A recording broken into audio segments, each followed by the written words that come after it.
melihat mungkin dari sisi kepercayaan investor dan juga pelaku pasar begitu ya, ketika melihat kabinetnya ini juga lebih besar, artinya ada kekhawatiran juga sekali lagi seberapa efektif pemerintahan ini juga akan berjalan begitu ya dari sisi perizinan dan juga lain sebagainya begitu. Nah, ini akan mempengaruhi kepercayaan ya dari para pelaku pasar. Nah, seperti apa hal ini pandangan Anda, Bu Afi? Betul sekali bahwa sampai saat ini memang orang masih bertanya-tanya, kalau dari sisi mereka koalisi, mereka yakin nggak akan ada gangguan ya.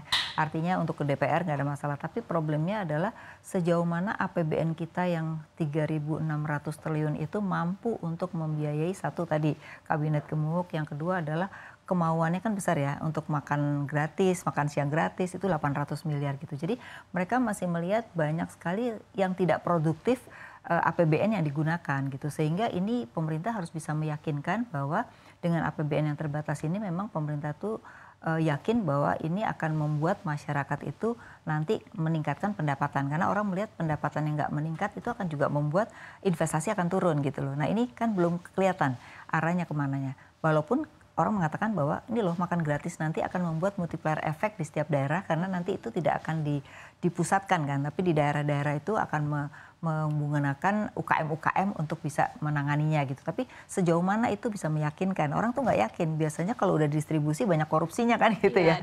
Jadi saya melihatnya tanggal 20 dan kemudian ada pengumuman itu udah harus mampu untuk meyakinkan bagaimana penggunaan APBN itu bisa ke arah produktifnya berapa persen. Terutama adalah ke infrastruktur yang punya multiplier efek ekonomi ya.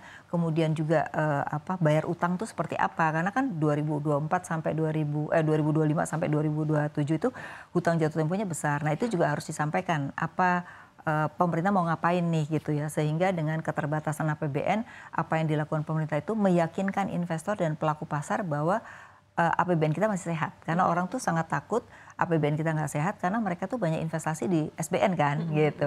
Nah ini saya rasa penting. Nah yang kedua juga nanti kalau memang kabinetnya akhirnya gemuk dan kelihatannya memang gemuk gitu ya, itu sejauh mana efektivitas dalam pengambilan keputusan itu saya rasa juga harus dipidatokan oleh Pak Prabowo sehingga punya keyakinan juga mereka bahwa walaupun gemuk itu memang sudah jauh lebih baik dalam pengambilan keputusan sehingga tidak merepotkan investor dan pelaku pasar. Oke, harus ada jaminan, harus ada statement begitu ya dari presiden yang akan datang begitu meyakinkan investor bahwa walaupun kabinetnya gemuk begitu tapi proses ini akan juga bisa berjalan dengan efektif dan efisien. Betul. Begitu, dan yang ketiga yang perlu adalah ini jangan sampai semua orang di sekitar Prabowo tuh ngomong, beda-beda lagi ngomongnya gitu. Nah, jadi menurut saya juga Pak Prabowo harus di dalam pidatonya menyampaikan nanti tuh suara siapa yang sebenarnya merupakan suara pemerintah itu penting, Mbak.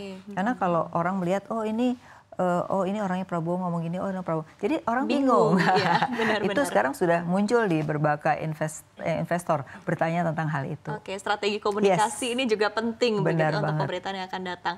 Nah dari tim riset sendiri, Tasya, apa poin utama begitu ya tadi? Bagaimana untuk poin-poin yang bisa disampaikan begitu ya dari sisi mungkin kepercayaan investor dan juga pasar? Baik, memang ini ya harus strategi komunikasi itu menjadi satu hal yang paling penting karena kita butuh kepastian dari pemerintah sendiri bagaimana dengan strategi ke depan, apalagi yang tadi saya sempat sebutkan juga masih banyak tantangan ke depan bagaimana model ekonomi yang akan diterapkan yang benar-benar bisa membuat kalangan menengah kita terutama mereka bisa meningkatkan pendapatan mereka, kemudian juga dari sisi hilirisasi itu tepat sasaran begitu ya kepada sektor-sektor yang bisa menghasilkan intermediate produk yang bisa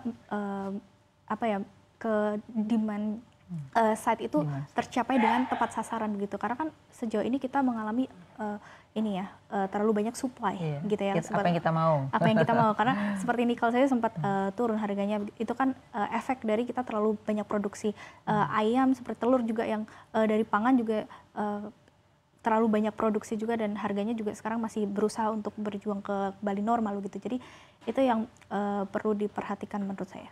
Oke, baik. Nah, kita kembali tadi ke permasalahan begitu ya. Tadi seperti apa kita juga sempat berdiskusi berkaitan dengan cara pemerintah begitu ya, melihat ini lebih cenderung ke supply side begitu ya. Seperti apa yang bisa kita produksi begitu ya, masih kurang melihat dari sisi demand begitu. Ini juga menjadi salah satu PR di pemerintahan yang akan datang begitu. Nah, poin apa begitu Bu Afi? Jadi poinnya adalah gini kan, kita punya roadmap industri ya. Industrinya biasanya kaitannya dengan hilirisasi. Nah, di dalam roadmap itu harusnya sudah menunjukkan bahwa industri yang mau dikembangkan itu memang melihat dari sisi demand side gitu.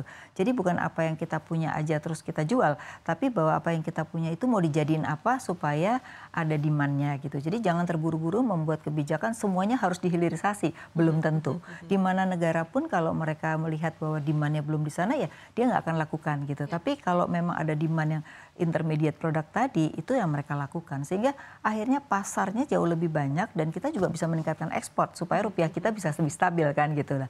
Jadi mungkin pemerintah harus dimulai dengan membuat roadmap itu berdasarkan demand side. Jadi Jepang butuh apa sih? Amerika butuh apa sih gitu. Saya rasa mereka tuh butuh banyak dari Indonesia. Cuman saat ini kan kita hanya sekedar natural resource saja yang kita jual gitu. Tapi sebenarnya dengan intermediate produk tuh sangat memungkinkan. Supaya apa? Supaya kayak pajak kita juga nggak naik turun. Kalau sekarang karena hanya komoditas yang kita jual selalu mengikuti naik turunnya. Tapi kalau intermediate tuh nggak akan mengikuti komoditas, dia akan mengikuti harga intermediate itu sendiri gitu. Itu saya rasa satu yang perlu. Jadi demand side itu penting. Nah di dalam insentif juga begitu sama. Jadi ketika COVID itu menarik sekali. Bank disuruh memberikan kredit pada UKM dan dikasih subsidi kan. Padahal dalam kondisi itu kan UKM lagi nggak bisa produksi dong ya. Dia pasti nggak minta kredit. Kenapa? Supply side lagi kan. Harusnya yang disubsidi itu atau yang diberikan insentif itu demand-nya gitu. Nah akhirnya terjadi. Bisa berbelanja, contohnya kayak kemarin mobil dan rumah itu dikasih insentif kan. 10% pajaknya dikurangi. Itu langsung naik. Penjualan rumah naik, penjualan mobil naik gitu. Nah jadi termasuk insentif jangan hanya dari sisi supply side tapi juga demand side untuk mengenerate tadi ekonomi dan akhirnya itu tadi kelas menengah tadi bisa bekerja. Nah, kalau kelas menengah ini menurut saya tadi banyak dibicarakan ya di dalam risetnya ya. Menurut saya ini penciptaan lapangan kerja jadi penting karena COVID itu mempercepat orang itu